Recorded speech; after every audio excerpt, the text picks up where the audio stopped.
There is a spectacular story coming from the US Chess Championship.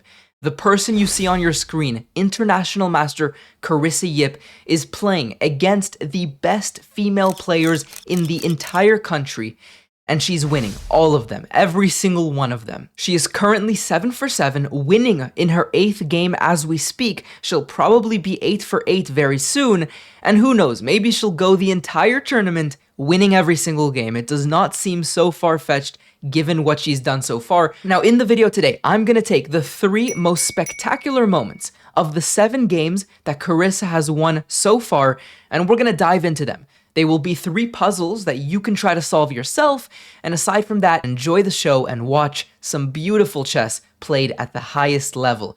Okay, let's begin. We're gonna start with this game right here, coming from round 2 of the US Chess Championship. Carissa Yip has the black side. Now, I am going to skip through the vast majority of these games and get to the critical moments. So here it comes, knight to b5 is played. The opponent is attacking Carissa's queen, we have a trade of the knight for the bishop, and now queen to d7 attacking the rook on b5. The rook has to make a decision. Now, in this position, white should have moved the rook to c5, keeping it safe, but instead, they moved the rook to b6. This is a massive blunder, and Carissa here punished it perfectly. So pause the video, try to figure this one out. The move is d4, attacking the knight. And what's the point after the knight moves? Well, you have now cleared the d5 square for your knight to go to.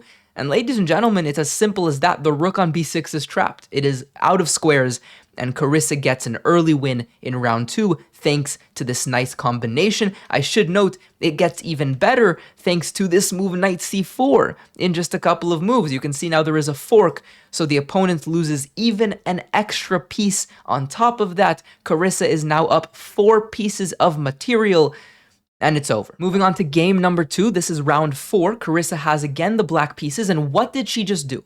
She just decided to give the strongest piece that she has, the bishop on g7 on the long diagonal, for the knight on c3. What is the idea? Well, this is why I want to highlight this game. It is so spectacular. Aside from there being a brilliant move about several dozen moves later, the opening stage is fascinating. You have this trade of pieces. Now, the idea from black side is that the pawn structure is completely locked up. This becomes extremely clear after e5, e4, and then d6 is played.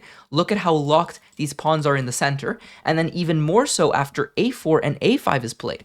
And now it becomes clear. The queen side is fully locked. There are no pawn breakthroughs, and therefore, Carissa feels comfortable enough moving the king to that side of the board, where now she's able to launch her pawns at the opponent's king without fear of her own king being weak. So that's the basic idea, and that's essentially what happens. You see the pawns eventually on the king side for black are beginning to roll down the board, and I'm going to continue to fast forward because, again, I don't want to analyze these games too deeply. There's a couple of moments that I want to highlight, but I thought that opening was just so spectacular and rare that I had to show it. But the moment that I really want to highlight is coming up right now. In this position, it seems like the knight on d7 has a very important purpose of controlling b6. If the knight ever ventures too far, that's going to fall, and it seems, given the insane amount of pressure that white has along the b file, it seems that if the b6 pawn falls, it's game over. But Carissa does not fear the b6 pawn falling, and she moves the knight anyways. She moves the knight to e5, attacking the bishop, and white says, thank you very much, let me take the pawn on b6, open up the entire position. I think I'm winning. But here's the beautiful idea, guys. Knight takes bishop, the queen comes to safety, it was attacked, and now it seems like the pressure is overwhelming. You can see the rook is attacked, the queen is trying to infiltrate, the entire b file is open. There's the one move here that you have to find, that Carissa found, to clog up the position. So that's my hint. Pause the video for some time. Here it is, knight all the way to b4.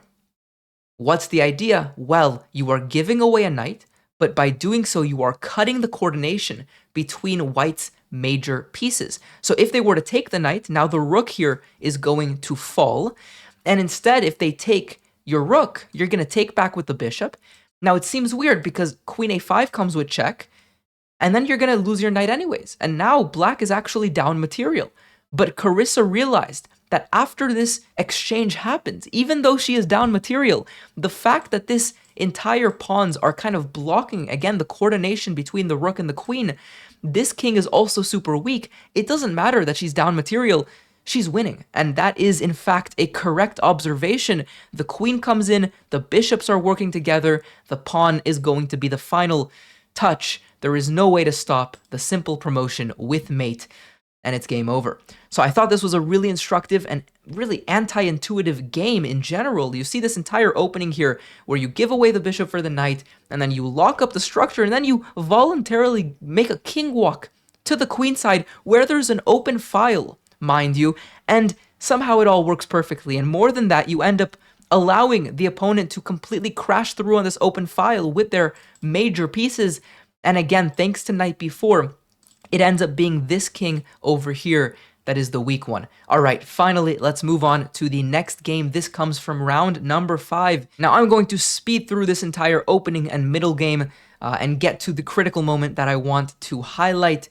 And it's coming up very shortly. I also like to kind of just give you a little bit of context so you understand how the position arised, and it's right here. So you see kind of a series of checks that black is going to engage in right around here. You have a check on e4, and then you have a check over here on b1. Eventually, though, the checks run out, and in this position, because there are no checks, it is white to move, and they can do something else. So what does Carissa do here that wins on the spot?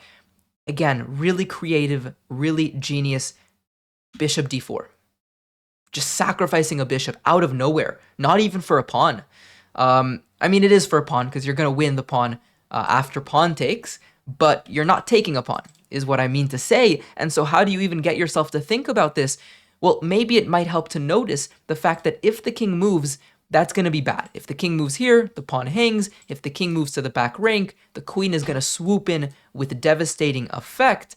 So after bishop d4, largely black has to take, which is what happened in the game, but now white wins a pawn, but then wins the piece back. So that's kind of the idea. You're forcing a trade of the bishop. You're also taking an extra pawn while you're at it. In this final position, Carissa is up 3 pawns, and she might lose one of those pawns. Indeed, she does, but it doesn't matter. This pawn over here is frankly just too strong. This queen is going to guide the pawn to promotion very shortly. We have a series of checks, but eventually the queen finds itself on b7, where it is very much able to push the pawn forward to a7, and then one more step forward, it will come to a8 on the very next move. And finally, black resigned. So that is it, ladies and gentlemen. 3 spectacular games from Carissa Yip in her amazing performance in the 2024 US Chess Championship. Thank you for watching. Subscribe if you're new around here, like the video if you learned something new from it, and I'll see you guys next time. Peace out.